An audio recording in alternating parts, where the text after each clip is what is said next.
Olá, tudo bem? Sejam bem-vindas, bem-vindos a mais um encontro científico da ANAP, da Associação de Amigos da Alta Paulista. Eu me chamo Éder, eu sou professor de Geografia, do Departamento de Geografia da Unesp, campus aqui de Presidente Prudente.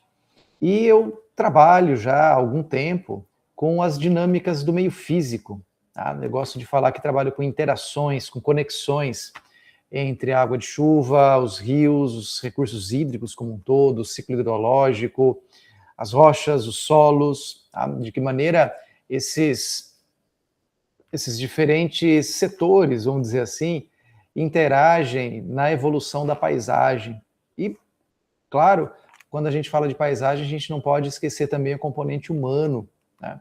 Seja na apropriação dos recursos, na modificação dos fluxos de matéria e energia. Tá? E é isso um pouco que eu vou tratar nessa nossa conversa aqui, nessa nossa apresentação, ok? Então eu vou compartilhar a minha tela para poder visualizar aí a apresentação.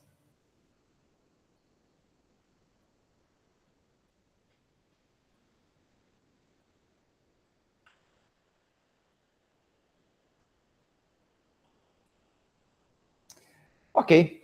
Bem, então, o tema dessa nossa conversa, as conexões entre o meio físico e as atividades antrópicas em bacias hidrográficas. Tá? E aí eu falei de paisagem, né, e gosto muito de citar, de trazer nas aulas, nas conversas, enfim, o professor Aziz Absaber. O professor, ele foi professor emérito da USP, falecido já, e o Absaber ele traz uma bagagem muito grande da geografia francesa, autores, né, e geógrafos como Jean Tricart, eles ajudam, né, a formular alguns conceitos, e para o Absaber, a paisagem ele é climáticos, geomorfológicos, pedogenéticos e antrópicos. E a gente consegue entender um pouco disso nessa figura, né? Essa figura mostra uma vertente, ela é uma foto que foi tirada na bacia do Rio Mandaguari, no município de Presidente Prudente, aqui no oeste paulista, e geologicamente, tá? Essa paisagem tem como arcabouço as rochas do grupo Bauru, predominantemente arenitos. Tá? O clima da região, um clima com 2 estações, ou seja, há pelo menos alguns meses aí bastante chuvosos. Em termos de geomorfologia, colinas, ora mais amplas, ora um pouco mais estreitas, mas sem nenhum grande destaque de relevos mais aguçados. Em termos de solos, argissolos, latossolos, neossolos quartzarênicos, e aí a gente vem para um fator que é fundamental na elaboração dessa paisagem, que é o fator antrópico. Então a gente pode ver que houve a remoção dos exemplares arbóreos, então a vegetação típica aqui original, né, do Oeste Paulista, a Mata Atlântica, a floresta estadual semidecidual. Tá? E aí a gente tem a remoção desses exemplares arbóreos para a instalação de pastagens. E aí a gente percebe que há o desencadeamento aí de processos erosivos lineares, de movimentos de massa, há um processo também bastante grande de assoreamento dos solos, tudo isso ligado aí à atividade pecuária. Tá? Então, com essa fotografia, a gente consegue perceber um pouco dessas heranças que o professor Absaber se refere. Bom, então a nossa conversa ela vai ter 3 momentos distintos. Tá? Então, o primeiro eu vou fazer uma breve passagem aí do histórico dos impactos ambientais, depois a gente entra falando um pouquinho das bacias hidrográficas e de como essas conexões vêm ocorrendo, tá? Dentro das bacias hidrográficas, como é que esses novos materiais, como é que a ação antrópica vem acelerando processos, como é que ela vem moldando essa nova paisagem. Muito bem, então eu começo há 10 mil anos atrás, há 11 mil anos atrás, na transição do que se conhece por período Pleistoceno para o período Holoceno. Tá? E esse período é marcado por um reaquecimento da temperatura, e esse reaquecimento traz um derretimento da neve, ele traz uma fuga, né, da megafauna, que acaba indo para regiões polares, para regiões mais frias, e essa população se vê, esses grupos humanos se veem diante de uma necessidade de produzir comida, né? Então eles começam a domesticar plantas, a domesticar animais, e isso, todo esse processo que ocorre numa região conhecida como Crescente Fértil, tá? Desde norte da África, partes do Oriente Médio e também áreas da China, da Índia, tá? Todo esse processo é conhecido como Revolução Agrícola. Então essa revolução, ela se faz com uma construção coletiva. Então, há uma demanda muito grande por mão de obra, há uma demanda cada vez maior por espaço, tá? E essas demandas vão levando a conflitos, esses conflitos levam a uma estratificação social, quem produz, quem vende, quem armazena, quem protege. Então, essa estratificação social, ela vai evoluindo para o que a gente conhece hoje da nossa sociedade moderna, urbana, enfim. Tá? Então, esses impactos ambientais, eles podem ter um start, podem ter um começo aí nessa revolução agrícola. Mais gente, mais a necessidade de recursos naturais, maior a geração de resíduos e de dejetos também. Saltando aí alguns séculos à frente, tá? A gente vai lá para a Inglaterra do século XVIII, tá? 18, transição aí para o século XIX, no processo conhecido por Revolução Industrial. Então, pré-Revolução Industrial, a produção ela era manufatureira ou até mesmo artesanal. Tá? Então, qual a grande diferença?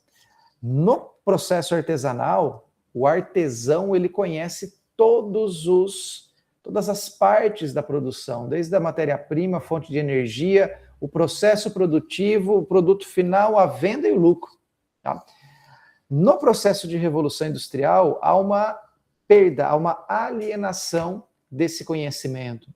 Então, o operário, tá, o funcionário, tá, o empregado, ele vai saber da parte que lhe cabe nesse processo, tá? Que é operar uma máquina, que é coletar matéria-prima, enfim, ele não conhece todas as partes da produção. Tá? E fundamentalmente, para a nossa conversa, né, a indústria, que é o processo de juntar trabalho, juntar trabalho, juntar energia, juntar matéria-prima para desenvolver um produto, ele começa a ser feito em escala muito maior. Então, essa escala muito maior gera uma demanda de fontes de energia, uma demanda de água, e, por outro lado, ele libera rejeitos no ambiente, tá? É o que pode ser chamado aí na mudança no fluxo de matéria e energia.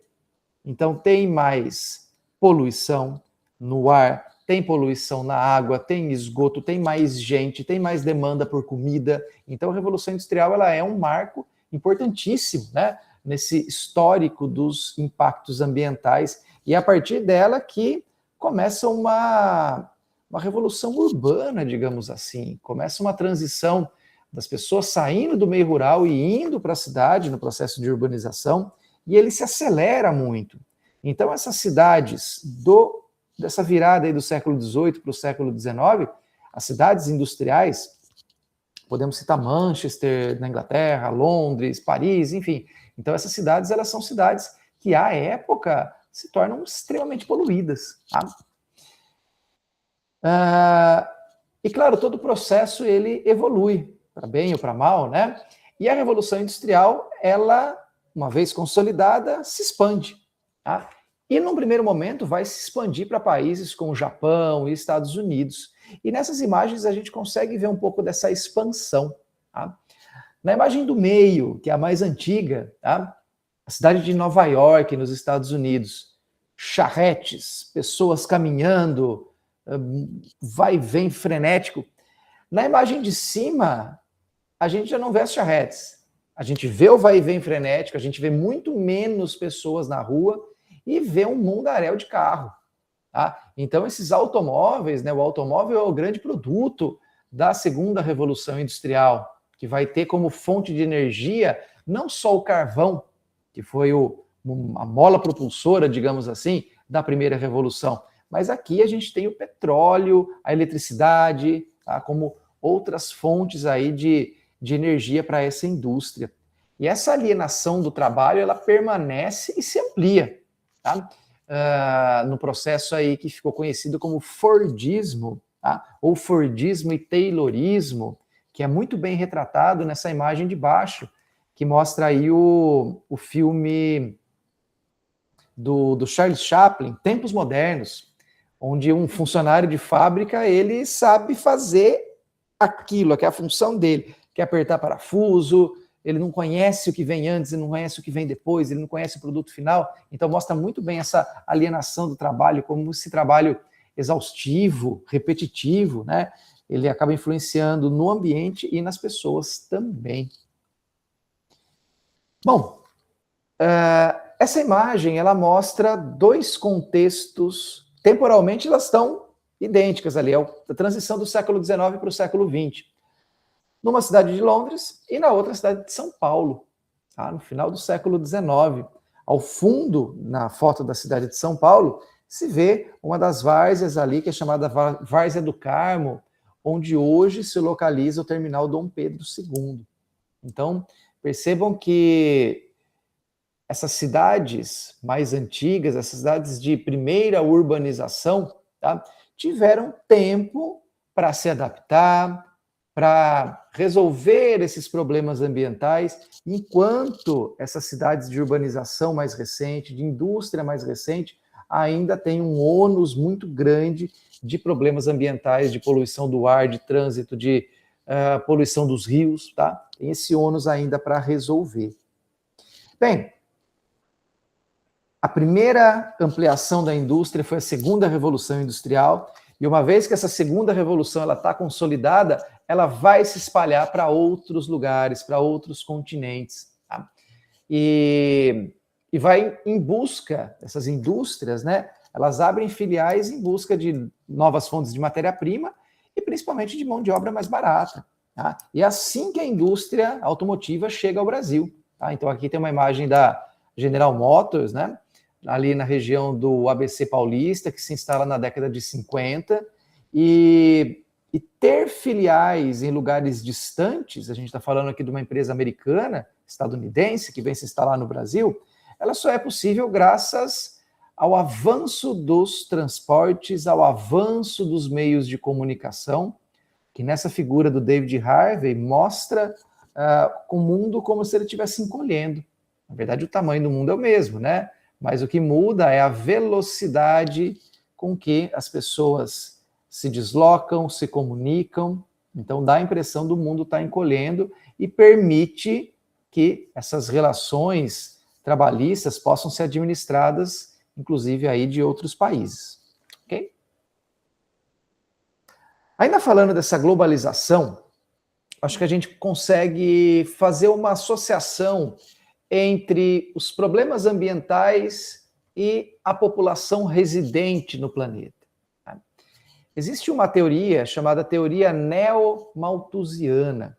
Tá?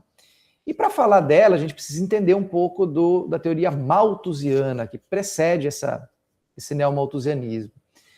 O Malthus, né, criador dessa teoria, ele vive ali no século XVIII e para ele a população precisaria ser contida. O crescimento da população tinha que ser contido, porque senão não haveria comida para todo mundo.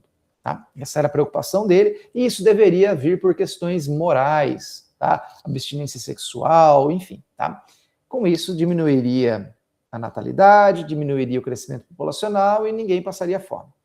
Bem, o Malthus não contava, evidentemente, com o avanço tecnológico, com a produção muito maior de alimentos, com engenharia genética, enfim. Tá? Ocorre que, atualmente, a população aí de quase 8 bilhões de habitantes, ela se concentra, tá? O seu crescimento é muito maior em países do sul global, em países mais pobres, em países do continente africano, em países do sudeste asiático. E aí, essa corrente neo-malthusiana fala o seguinte, é necessário que se contenha a taxa de natalidade nesses países, tá? Nessas regiões mais pobres. Senão, não haverá recursos hídricos, não haverá produção de comida que dê conta de todo esse crescimento. Bom, e aí, para ilustrar um pouco essa questão, tem esses dois gráficos. O da direita é um gráfico da França, tá? Na França, a taxa de natalidade em 2020, aliás, a taxa de fecundidade em 2020 era de 1,53 filhos por mulher. No outro extremo, a gente tem o Chad, um país da África subsaariana, um país bastante pobre, cuja taxa de fecundidade é de 6,35 filhos por mulher. Uma rápida conta, a gente vai falar, bom, o Chad causa muito mais impacto aos recursos do que a França. Entretanto, se nós analisarmos essa figura da esquerda, das emissões de CO2 desde 1750 pela população de 2022, a gente vai ver que esse impacto não é tão proporcional assim, tá? Haja vista que cada árvore dessa representa China, Índia, África, continente africano, continente europeu, América do Sul e Estados Unidos. América do Sul e América Latina.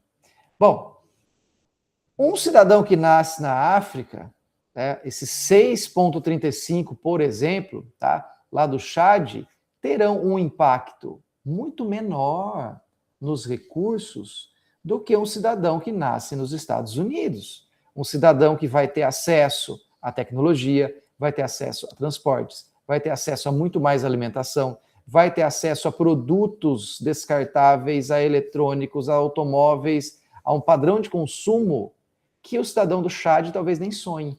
Então, esses contrastes entre o tamanho e o crescimento da população precisam estar sempre analisados do ponto de vista do padrão de consumo de cada país. E isso fica muito claro ao analisar essas três fotos, tá? Numa delas, a fila para o lançamento de uma das versões do iPhone, tá? Na cidade de Tóquio, no Japão, país desenvolvido. E as outras duas, tá? A de cima, um rapaz andando por um lixão de eletrônicos em Gana, um lixão conhecido como Abogoshi, me perdoem a pronúncia, tá? E é um lixão de eletrônicos. Então, provavelmente, o iPhone de alguma dessas pessoas que está indo comprar, o iPhone antigo deles, deve estar nesse lixão. Para onde vai o que não nos serve mais? Não desaparece por milagre. Então, esses materiais, eles continuam no planeta, tá? Em espaços diferentes apenas. Tá? E uma outra imagem, abaixo no deserto do Atacama, várias peças de roupa que foram descartadas. Atacama tem uma taxa de habitação baixíssima, uma densidade demográfica muito pequena, pouca gente vive. Então, acharam que era um lugar interessante para descartar o que a fast fashion, né, disse que não combina mais, disse que não é mais da moda, né? Então, essa mudança rápida, né, de uma estação para outra, de uma coleção para outra, faz com que esses produtos também se tornem obsoletos e vão ser descartados em algum lugar. Então, de toda essa análise temporal e com esses fatos que a gente viu, é possível cravar que nós temos um modo de vida insustentável. Nós precisamos de muitos materiais, concreto, aço, precisamos de comida, e aí há uma mudança enorme na demanda por fertilizantes, tá? Na demanda por pesticidas. Tá? Precisamos de energia, desde o controle remoto da nossa televisão à bateria de carros elétricos, passando pelo nosso celular e pelo nosso computador, pela luz que acende, a gente precisa de energia. E é claro que desse modo de vida geram também resíduos que vão para algum lugar, e esses resíduos vêm se avolumando cada vez mais. Tá? Então, com isso a gente encerra essa nossa primeira parte e passamos aí a tratar especificamente da nossa unidade proposta aqui, que são as bacias hidrográficas. E eu me valho de um conceito de um geógrafo chamado Antônio Cristofoletti, que falava que a bacia hidrográfica é uma área delimitada por divisores topográficos, uma montanha, uma colina, enfim, tá? Para onde toda a água flui para um mesmo ponto, que é a foz. Tá? E essa fluidez é feita pelo escoamento superficial, pela água que flui pelas vertentes, pela água dos rios, do rio principal, dos seus afluentes. Dentro dessa bacia hidrográfica a gente tem infiltração, tem escoamento, tem evaporação. Então ela é uma unidade de análise do meio físico. Entretanto, é nessa bacia hidrográfica, nessa mesma unidade, que eu vou ter as minhas cidades. Tá? Por vezes a gente não repara, mas ao andar por uma subida, por uma descida, por um fundo de vale, a gente está andando em uma bacia hidrográfica. Tá? E as cidades elas vão ocupando esses espaços que seriam de infiltração, esses espaços que seriam dos rios, tá? E vem causando mudanças no fluxo de matéria e de energia. E por fim, a gente tem também nas bacias hidrográficas um uso agropecuário. Então eu tenho remoção de solo, a remoção de vegetação, perdas de solo por erosão, a colocação de elementos aí da pecuária, de pastagens, de animais andando livremente, causando impactos, tem aplicação de pesticidas, de fertilizantes e tudo isso na bacia hidrográfica. Então a bacia hidrográfica, gente, ela é uma unidade, sim, do meio físico, mas ela é uma unidade que pode ser feito uso também pelos gestores públicos. Então, que unidade representa melhor para eu tratar de recursos hídricos, para eu tratar de investimentos em drenagem urbana, para eu tratar de investimentos na agricultura? Então, esse elemento, essa bacia hidrográfica, né? Então, ela é um espaço onde esses diferentes elementos, naturais ou não, tá? Eles se conectam. Por isso é que essas bacias hidrográficas são unidades do meio físico e também são unidades de gestão. Tá? E o Estado de São Paulo ele tem essas unidades de gerenciamento de recursos hídricos, as UGRs. Tá? No Estado de São Paulo são 22 no total e elas são utilizadas aí para delimitação, para gestão dessas águas. E há também, tá, que utilizam a bacia hidrográfica como uma unidade de gestão, os comitês de bacias hidrográficas, que é o chamado Parlamento das Águas. Esse Parlamento das Águas, pessoal, ele funciona como um grande espaço coletivo de discussão, tá, sobre os recursos hídricos e sobre os diferentes conflitos que podem ter sobre esses recursos dentro de uma bacia hidrográfica. Por exemplo, aqui tem um mapa da bacia hidrográfica do Peixe e Aguapeí. Tá? A unidade de gerenciamento 21, que é do Rio do Peixe, e a 20 do Rio Aguapeí. Então, imaginemos que alguém que esteja em Marília, tá? Haja aqui em Marília um descarte incorreto de efluentes nas águas do Rio do Peixe. Isso vai impactar todas as cidades que estão a jusante, ou seja, que estão mais na parte de baixo. Assim como se tiver, por exemplo, aqui no município de Salmourão, um proprietário que queira retirar água para irrigar uma cultura agrícola, tá? Isso vai impactar também os moradores aqui de Tupi Paulista, de Nova Guataporanga. Então, a unidade bacia hidrográfica, ela serve, tá, para fazer essa gestão, para administrar esses diferentes interesses visando aí a coletividade. Aqui eu tenho duas imagens que são bem interessantes, ilustram um pouco desses diferentes interesses, tá, e diferentes conflitos dentro de uma bacia. Parte de cima, bacia do Rio Paranapanema, no município de Paranapanema, em São Paulo. Parte de baixo, bacia do Rio Tocantins, município de Luiz Eduardo Magalhães, na Bahia. Todos esses círculos são áreas de pivôs centrais de irrigação. Então, é uma quantidade de água muito grande, tá, para que é tirada dos rios, tiradas aí dos corpos d'água, que vão para irrigar culturas que estão em propriedades particulares. Então, como não permitir que essas propriedades particulares esgotem um recurso que é da coletividade? Isso deve ser pensado também no contexto da bacia hidrográfica. Aqui uma imagem de satélite, né, do Google, a usina hidrelétrica de Jurumirim, entre os municípios de Avaré e Piraju. Ideia inicial, geração de energia hidrelétrica. Porém, como consequências, há toda uma mudança do uso da terra para irrigação, para a construção de condomínios, de resorts, de um uso turístico que vai ser feito dessa barragem também. Tá?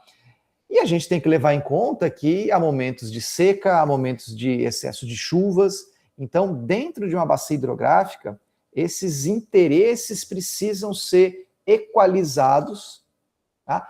Para que a coletividade, a água ela é um recurso que deve estar disponível para todos, em qualidade e quantidade. Então, essa gestão das águas em uma bacia hidrográfica deve sempre levar isso em consideração.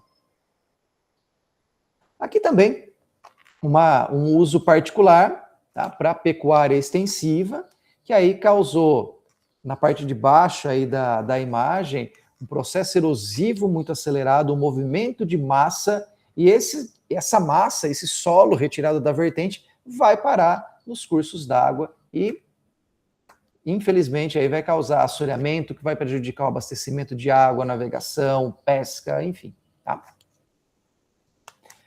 Passamos agora para uma terceira fase, pessoal, que eu vou pegar alguns elementos aqui, alguns estudos de caso. Essas duas imagens comparativas de 2015 e 2017, tá, são de um trabalho do Gustavo Fávaro Lopes, e ele aborda a bacia hidrográfica do Córrego do Cedro, em Presidente Prudente. Então a gente percebe a construção de novos condomínios e uma movimentação de terras, e essa terra, esses materiais, concreto, areia, brita, uma vez que chove muito forte, esses materiais são arrastados para o fundo de vale. Uma vez no fundo de vale, eles vão se comportar como sedimentos. Então, ao invés de eu ter somente areia, somente solo, eu vou ter pedaços de concreto, pedaços de telha, de tijolo, em meio a esses materiais em uma bacia hidrográfica. Aqui, a deposição de sedimentos, ela traz consigo não apenas solo removido das vertentes, mas concreto, pedaços de telha que vão ser colocados, tá?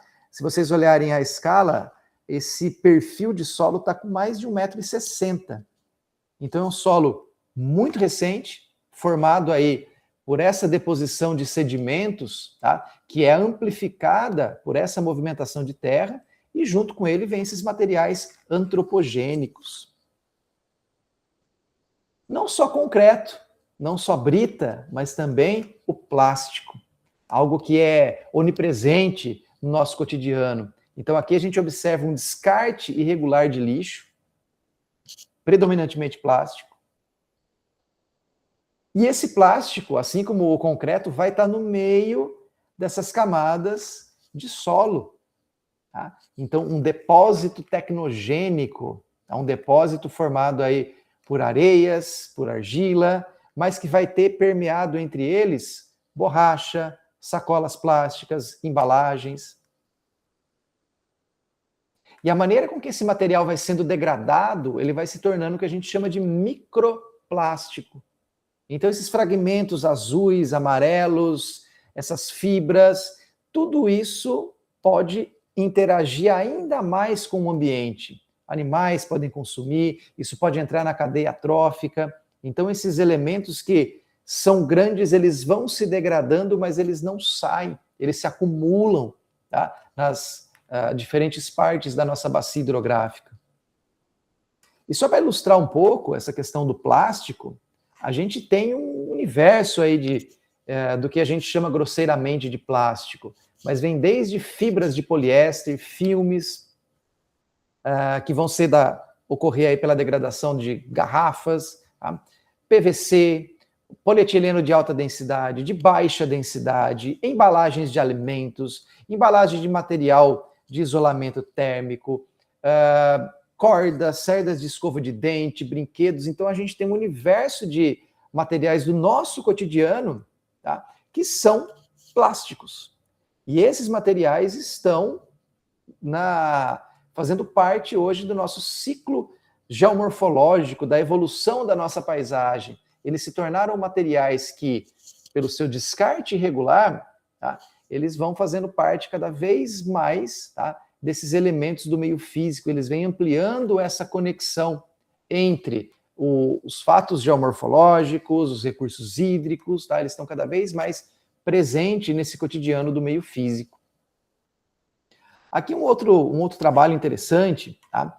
Do Tomazini et al., feito no estado de São Paulo, no município de Rio Claro, uma cidade aí de aproximadamente 200 mil habitantes, e foi feito um levantamento dos microplásticos em um rio urbano, um pequeno riacho que corta essa cidade, chamado Córrego Wenzel. E aqui a gente analisa essa tabela, e a primeira caixinha amarela aqui faz parte desse estudo. Então foram foram quantificados mais de 18 mil unidades de microplástico por quilo. Isso em um rio. Tá? Outros estudos no Brasil, aqui nessa segunda caixa amarela, de Moruzzi, um estudo, e de Guller et al., também, os dois para a cidade de São Paulo, eles fizeram esses estudos nos piscinões, quando esses piscinões foram esvaziados. E olha a quantidade absurda de microplásticos, chegando aí a mais de 109 mil, tá, unidades por quilo em um desses estudos.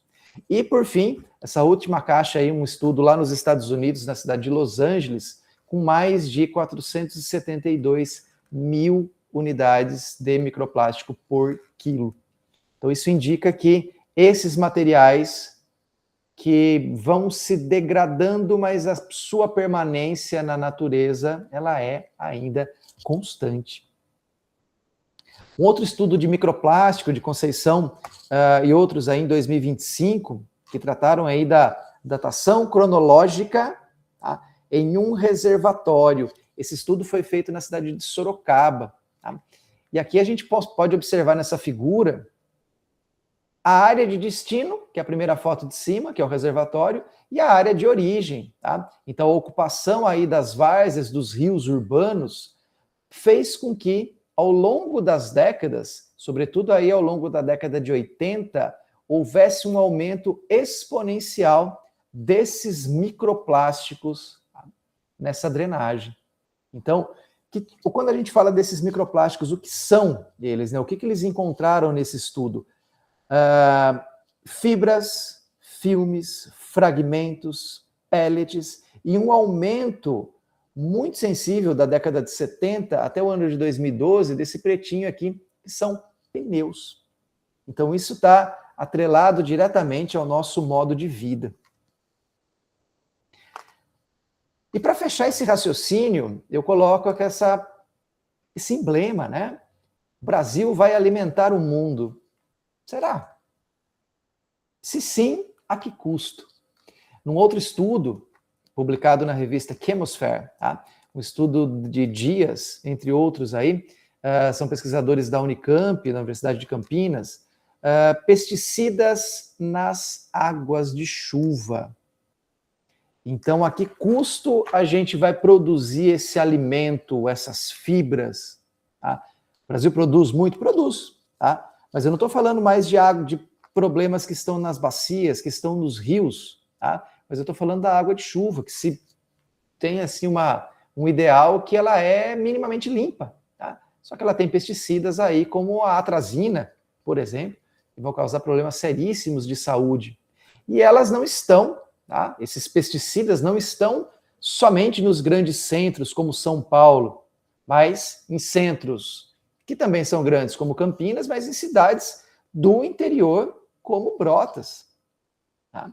E se esses estudos fossem ampliados também para outros municípios do Oeste Paulista, seguramente esses dados confirmariam essa poluição por pesticidas nas águas de chuva. E aí eu fecho o nosso raciocínio com a Constituição de 1988, que todos têm direito a um meio ambiente ecologicamente equilibrado. E cabe ao poder público e a toda a sociedade cuidar para que todos tenham esse equilíbrio ecológico. Entretanto, isso não acontece. E imagino que no futuro próximo também não venha a acontecer. Embora várias tentativas sejam feitas, né, incluindo a Agenda 2030, os chamados Objetivos do Desenvolvimento Sustentável, eles apontem, né, para caminhos de sustentabilidade, de melhora na qualidade de vida das pessoas, mas nem sempre é isso que acontece e o que essa pequena conversa nos mostra é que o modo de vida insustentável vai atrasando essa agenda. Tá? Então, nós estamos postergando cada vez mais o direito de todos, de toda a sociedade, de ter uma água limpa, de ter um ar respirável e de ter comida, mas a um custo muito mais baixo, não a um custo de poluição dos nossos recursos, tá? Que são o mínimo que nós temos aí para a nossa sobrevivência. Então, com isso, eu paro o meu compartilhamento e vou encerrando aqui a participação, agradecendo ao convite, agradecendo à organização e agradecendo a vocês que estão nos assistindo também. Então, muito obrigado e qualquer coisa estou à disposição. Um abraço.